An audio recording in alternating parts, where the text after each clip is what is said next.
In this video, I'm talking about distributed information systems, and I'm going to make some predictions about their importance in the world. Now, distributed information systems are an umbrella category under which blockchain is part. And so I will explain how blockchain relates, because I think blockchain will play an important role in distributed information systems, but these systems are going to be more widely important beyond blockchain in the next 10 years. And just to give you an overview of where I'm going in this video, my basic argument is going to be the fact that the next war, whatever that looks like, is probably going to have a space that's different from battlefields and that's different from, say, the science labs and engineering labs that were the battlefield space of the Cold War. I think the next war or series of wars is going to take place in the space of information. And that's going to be information about what experts believe. It's going to be information about what different populations are thinking, which populations are threats for whatever reasons, and whoever has control over that kind of information is going to have an outsized level of control. And so how society distributes information is going to be really key. And distributed information systems are one setup for distributing information, and there's going to be other setups which I'm going to also go over to compare. In particular, I want to compare centralized information systems from decentralized information systems and distinguish that from distributed information systems. And in particular, I do want to talk about how validity is determined differently in each of these systems and how each of these systems are fragile in a different way. And one thing, I'm an economist, so I'm going to make some analogies between economic systems and information systems. And we're going to think about what we can learn from those analogies. So before I explain these structures, I just want to set us up with some ways of thinking about these nodes. So anytime I have a dot, it's going to be a node, and that's going to mean a person receiving information, or it could be a group, or it could be a computer. There's lots of different things nodes could be, but the node is essentially a point where someone is getting information. And the information systems are going to be pathways along which information travels.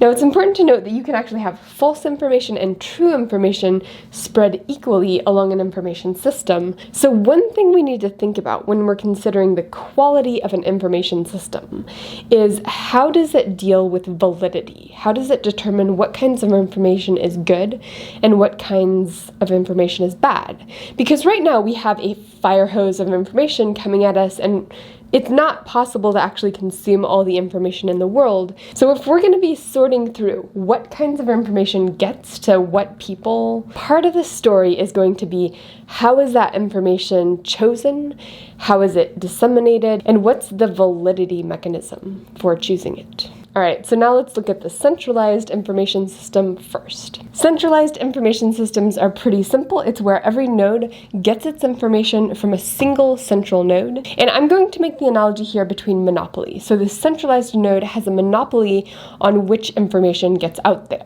Oh, and one thing I forgot to mention is that any information system is a tool that can be used for good or for evil. And one advantage here is that if you have a good sorting mechanism from the central point to figure out which information is good, which information is bad, which information is false or misleading or manipulative, if this does a good job, then this kind of system can be effective. The problem with this kind of system, of course, is if you ever have an attack on that centralized node such that it starts sending out bad information or manipulative information, that kind of destroys the whole system. And when we're thinking about bad information, we might be thinking about bad information about biological warfare that's out there. We might be thinking about bad information about how threatening a religious minority is to the population. Like if you want to convince people that it's appropriate to take away rights of a religious minority, then you could try to achieve that by distributing bad information about the people in that group and their intentions and their plans. So there's lots of different types of manipulative information that could go through a hijacked centralized system. So that's the weakness there. So what about a decentralized system? How does that differ from this? Let's take a look. All right, here we have a representation of a decentralized information system in some of the ways that you see it represented. Now, I'm going to compare decentralized information systems with oligopolies. And we know that there's different structures of oligopolies. Like if there's 2 big firms, that's an oligopoly. If there is 5 big firms, that's also an oligopoly. So different oligopolies have different amounts of market power and different possibilities for collusion. But the key here is that people are attached to different nodes, which perhaps could all be attached to one centralized node. So if information comes through this centralized node, it reaches everybody. If somehow this centralized node is attacked, then people will still get information through their decentralized network, but they won't necessarily get the same information that's over here because you need that centralized connection for that to happen. Now, I will say, if we were to connect a couple of these, all I've done is connected 2 of these decentralized central nodes. That's still a decentralized network. So both of those are decentralized systems. Of course, having this connection here makes it a little bit stronger in terms of if this centralized node gets attacked, there are still other avenues for these people to get information from over here. So just like oligopolies can have more or less market power, decentralized networks can have structures that are more or less effective at getting information out, even if a more centralized node gets attacked. Now, when we're looking at this diagram, one thing that can be helpful to think about is how does information come into the system? Because not all information may necessarily come from this most centralized node. Like, we're going to get information from all of the different nodes, and if it wants to travel through the network, it's most likely going to travel through the centralized network unless there is an alternative pathway. So we might think of how does information get to a centralized network? Well, if there's a centralized network, people can kind of appeal to that centralized network for distribution of their information. So some information might be most likely to come through a centralized source. And you could think of this as a source where experts know this is where you put your expert information, this is the most efficient place to go, so all of the experts go here. But if it's information about, say, what does the population believe, or what do religious minorities on particular outer nodes of this believe, if that's the information about what's inside people's heads, then it could come equally through all of these nodes. And there is information that comes more equally spread throughout the population. So that's just different ways of thinking about how information starts into the system. So, next question is, what is the difference between a decentralized system and a distributed information system? And the key here really is that the distribution of information spread is much more evenly spread across the different nodes. So you get the idea. The distribution of pathways along which information can spread is much more evenly distributed across the nodes, where there might be some nodes that have a few more connections than other nodes, but you can't really look at any one of these nodes and say this node has way more power for distributing information than other nodes in the system. The way I've drawn it, most of these nodes have 3 or 4 or 5 connections, and they're interconnected with every other node through those connections. Okay, now we talked about the advantages of the centralized information system, and that perhaps could represent a disadvantage of the distributed information system. And that is, there's no centralized node to distinguish the validity of information. So bad information can travel. And when we're thinking about information systems here that look like this, I like to think of a high school rumor mill. So we know that high schoolers have different friend sets, different sibling sets, they have different classes mixed up with each other. So if a rumor is going to spread throughout the high school, it might start at a particular node, but then once it's out there, for one, it's going to spread through the population pretty quickly through all of these different interconnections as people whisper and gossip. And the other thing we know, of course, is that the information is going to change and become distorted as it moves throughout this system. And we've all played a game of telephone, and we've all been in high school, so we know that a lot of times the information you receive in rumors around high school is like a little bit off from the actual truth. Just because people mishear, they misunderstand, they project their own biases onto how they understand rumors, all that stuff. So if a rumor starts here, by the time it reaches here, it might be kind of distorted. And that is actually a problem that blockchain helps us solve. So basically what blockchain does, and this video is not about blockchain, this video is about distributed information systems. I just want to explain how blockchain can be a tool, a technology that changes the character of the way information spreads through these systems.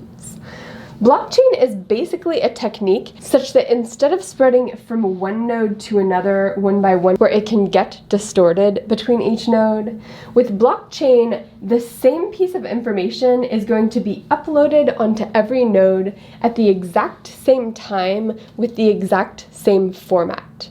So it's going to stop the distortion of information as it spreads through a distributed network. That's what the technology does.